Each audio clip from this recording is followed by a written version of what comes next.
Methods of data collection. Meaning and types of qualitative and quantitative. Data collection is an important aspect of any type of research study. Inaccurate data collection can impact the results of a study and ultimately lead to invalid results. Data collection methods for impact evaluation vary along a continuum. At the one end of this continuum are quantitative methods, and at the other end of the continuum are qualitative methods for data collection.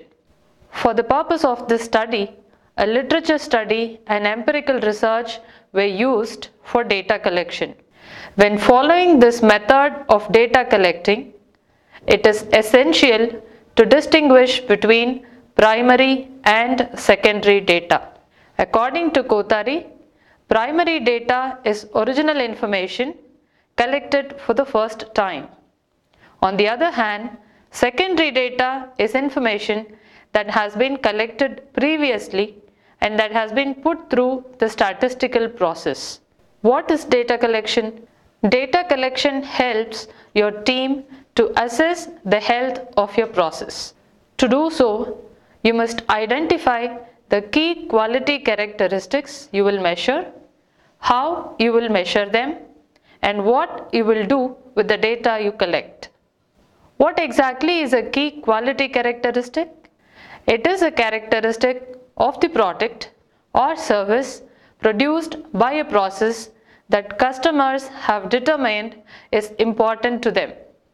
Key quality characteristics are such things as the speed of delivery of a service, the finish on a set of stainless steel shelves, the precision with which an electronic component is calibrated, or the effectiveness of an administrative response to a tasking by higher authority.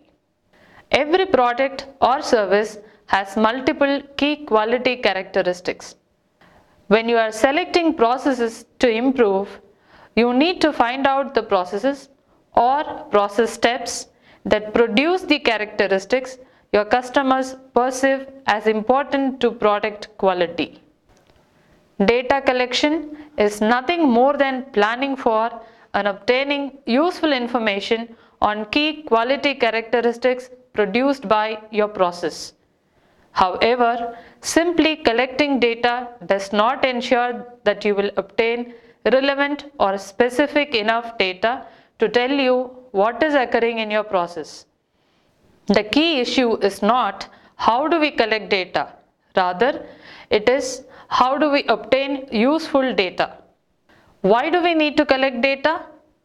Every process improvement effort relies on data to provide a factual basis for making decisions throughout the plan, do, check, act cycle. Data collection enables a team to formulate and test working assumptions about a process and develop information that will lead to the improvement of the key quality characteristics of the product or service. Data collection improves your decision making by helping you focus on objective information about what is happening in the process rather than subjective opinions. In other words, I think the problem is becomes the data indicate the problem is. Why do we need a well-defined data collection process? For your team to collect data uniformly, you will need to develop a data collection plan. The elements of the plan must be clearly and unambiguously defined, operationally defined. You may want to pause here and review the operational definitions module before you go on. Let's say 3 people are collecting data on the time it takes to perform a certain process step. Unless the exact moment when each action begins and the exact moment when it ends are operationally defined, each data collector will observe and record data based on his or her own understanding of the situation. The data collection process will not be standardized or consistent. You will have collected data, but it probably won't be much good to you. Worse yet, you may make changes to your process based on flawed information. Data collection can involve a multitude of decisions by data collectors. When you prepare your data collection plan, you should try to eliminate as many subjective choices as possible by operationally defining the parameters needed to do the job correctly. It may be as simple as establishing separate criteria and a specific way to judge when a step begins and when it ends. Your data collectors will then have a standard operating procedure to use during their data collection activities. Methods of data collection, quantitative methods. Let us now look at two major classifications of data collection methods. They are quantitative methods, qualitative methods. The quantitative data collection methods rely on random sampling and structure data collection instruments that fit diverse experiences into predetermined response categories. They produce results that are easy to summarize, compare, and generalize. Quantitative research is concerned with testing hypotheses derived from theory and or being able to estimate the size of a phenomenon of interest. Depending on the research question, participants may be randomly assigned to different treatments. If this is not feasible, then researcher may collect data on participant and situational characteristics in order to statistically control for their influence on the dependent or outcome variable. If the intent is to generalize from the research participants to a larger population, the researcher will employ probability sampling to select participants. Typical quantitative data gathering strategies include experiments and clinical trials, observing or recording well-defined events, obtaining relevant data from management information systems, administering surveys with closed-ended questions, for example, face-to-face and telephone interviews, questionnaires, etc. Interviews.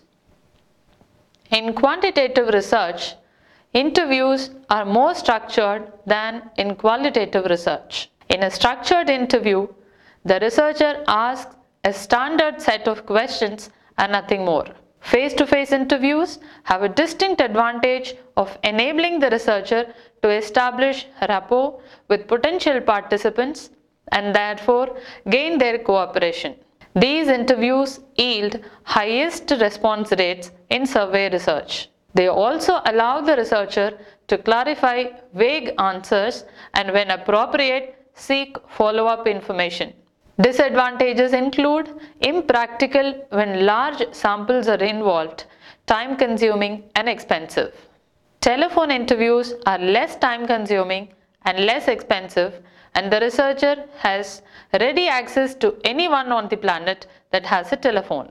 Disadvantages are that the response rate is not as high as the face-to-face interview, but considerably higher than the mailed questionnaire.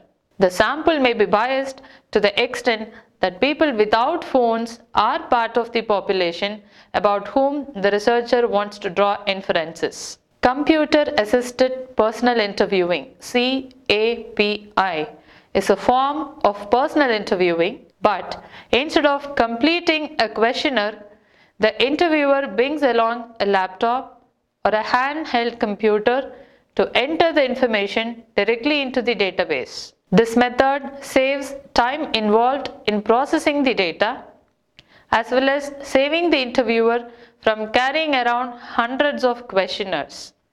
However, this type of data collection method can be expensive to set up and requires that interviewers have computer and typing skills.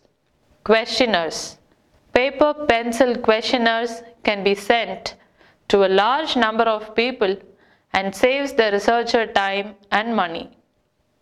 People are more truthful while responding to the questionnaires regarding controversial issues, in particular due to the fact that their responses are anonymous.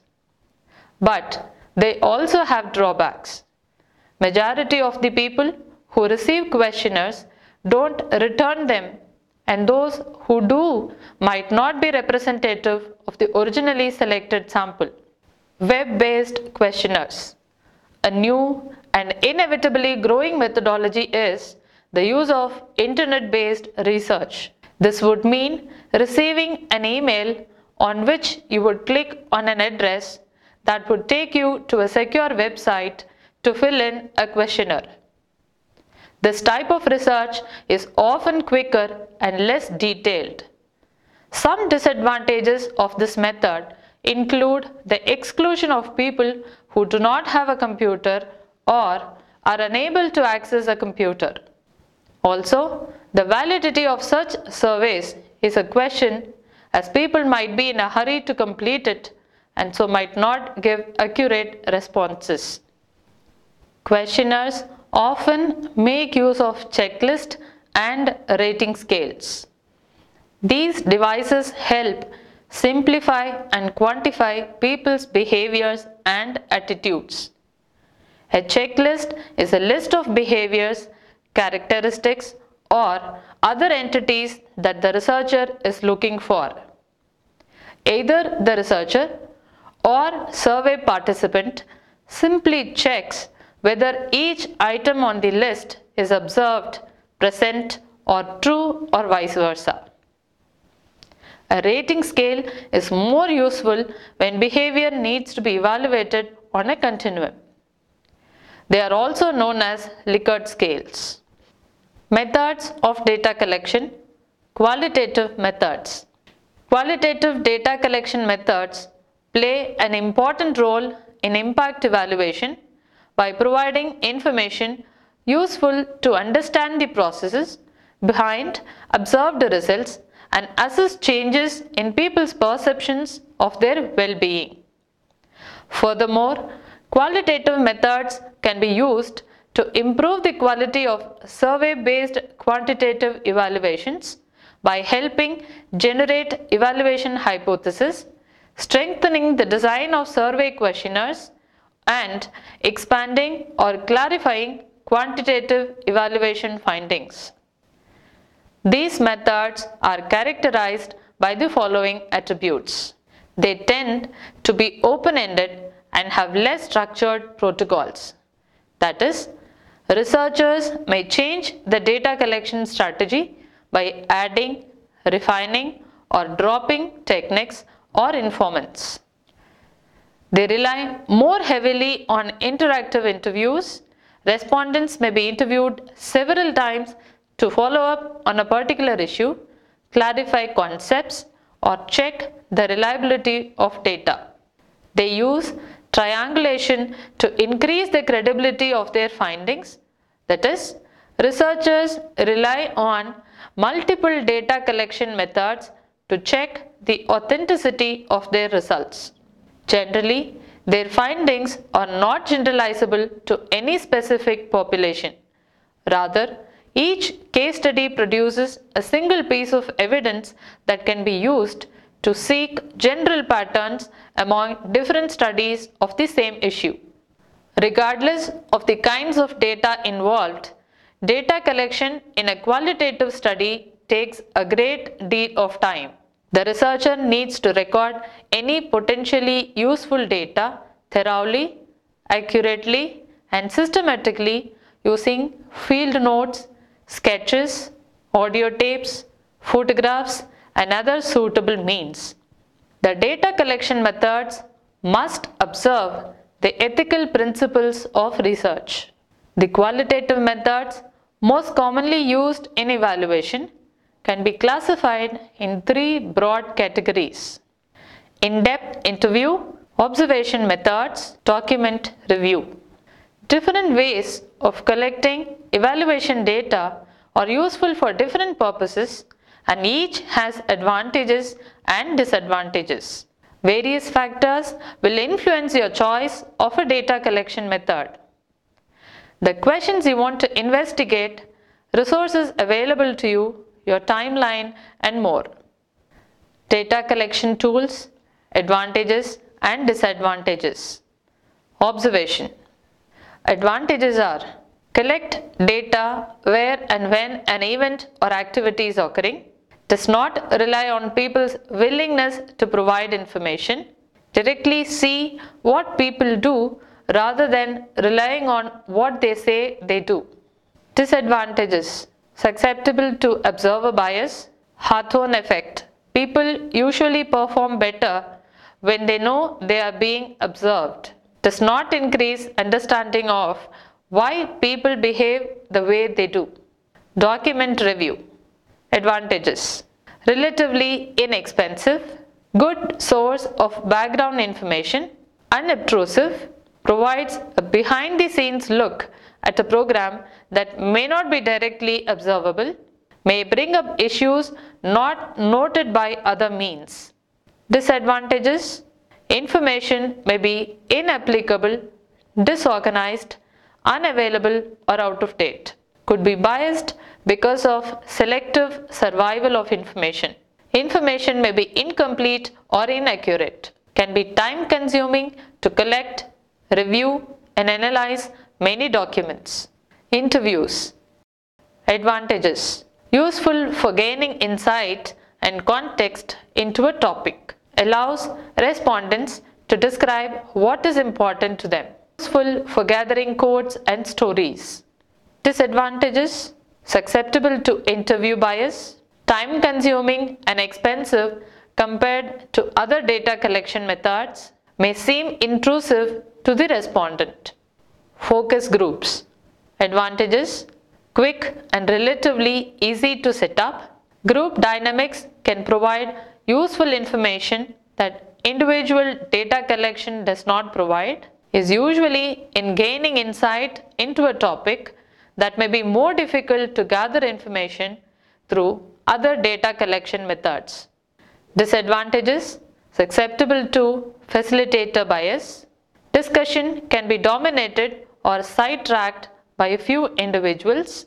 Data analysis is a time-consuming and needs to be well planned in advance. Does not provide valid information at the individual level. The information is not representative of other groups. Surveys and questionnaires.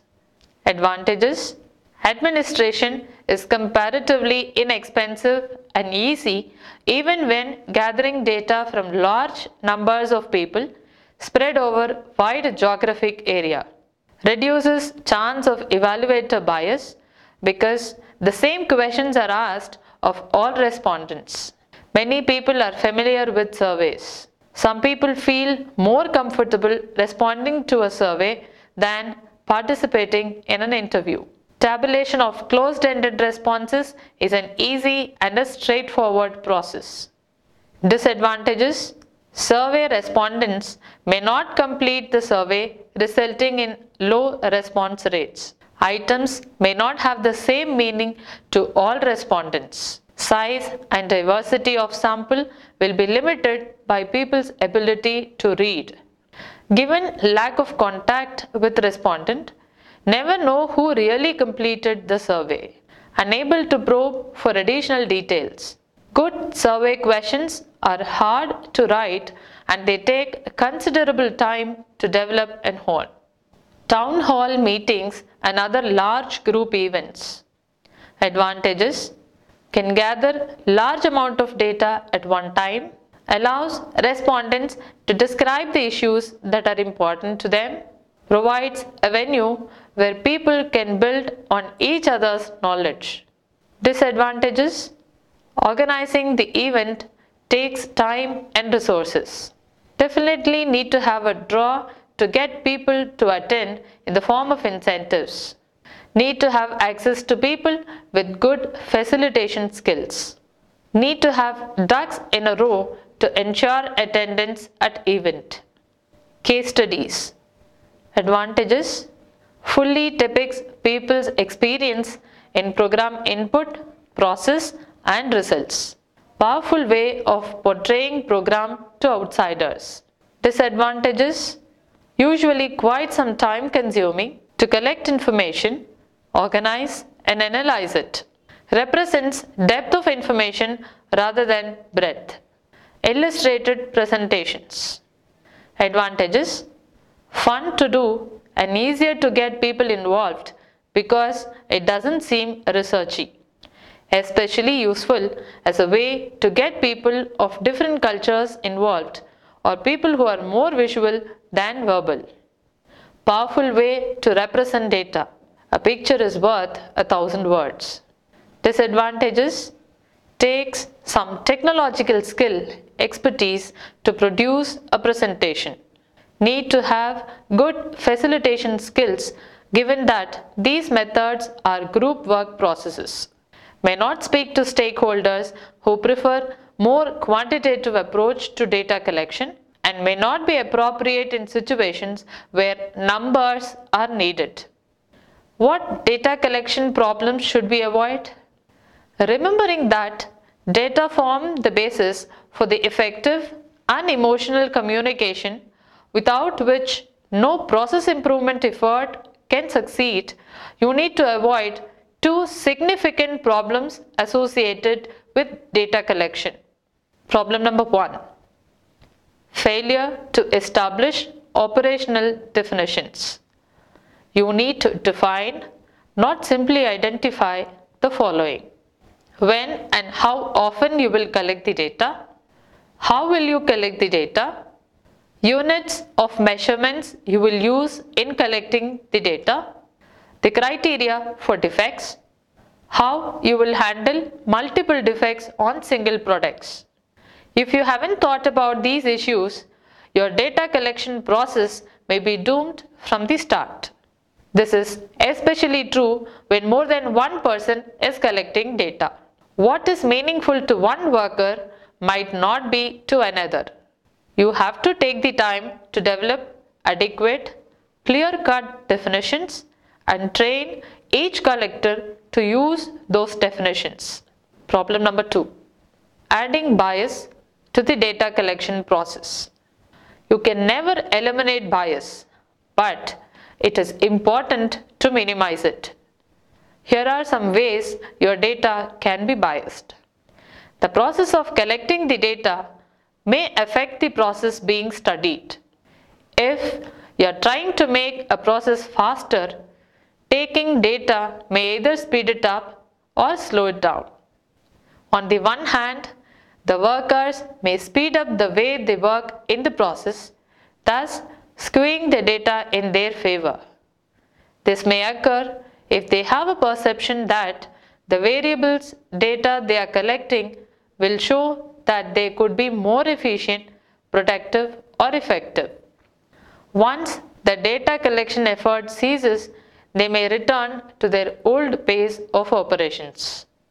On the other hand, the burden of data collection may cause a slowdown in the natural flow of the process. If such events are affecting your improvement efforts, you need to alter your data collection plan. What types of check sheets are there? The most common types of check sheets collect data either in tabular form or in a location style format. Occasionally, you may encounter a graphic style check sheet.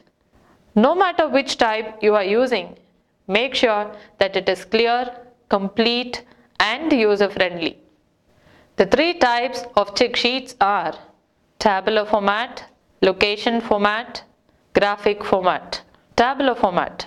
A tabular, also known as a tally sheet, is easy for you and your team to use when you simply want to count how often something happens or to record a measurement. Depending on the type of data required, the data collector simply makes a check mark in a column to indicate the presence of a characteristic or records a measurement such as temperature in degrees centigrade, weight in pounds, diameter in inches, or time in seconds. An insurance adjuster's pictorial claim form detailing your latest bumper bruise is an example of a location check sheet. Another way of collecting data is using a graphic form of a check sheet. It is specifically designed so that the data can be recorded and displayed at the same time. Data are usually collected through qualitative and quantitative methods. Qualitative approaches aim to address the how and why of a program and tend to use unstructured method of data collection to fully explore the topic. Quantitative approaches, on the other hand, address the what of the program. Both methods have their strengths and weaknesses. Qualitative approaches are good for further exploring the effects and unintended consequences of a program. They are, however, expensive and time-consuming to implement. Additionally, the findings cannot be generalized to participants outside of the program and are only indicative of the group involved. Quantitative approaches have the advantage that they are cheaper to implement, are standardized, so comparisons can be easily made and the size of the effect can usually be measured. Quantitative approaches, however, are limited in their capacity for the investigation and explanation of similarities and unexpected differences. It is important to note that for peer-based programs, quantitative data collection approaches often prove to be difficult to implement for agencies as lack of necessary resources to ensure a rigorous implementation of surveys and frequently experienced low participation and loss to follow-up rates are commonly experienced factors.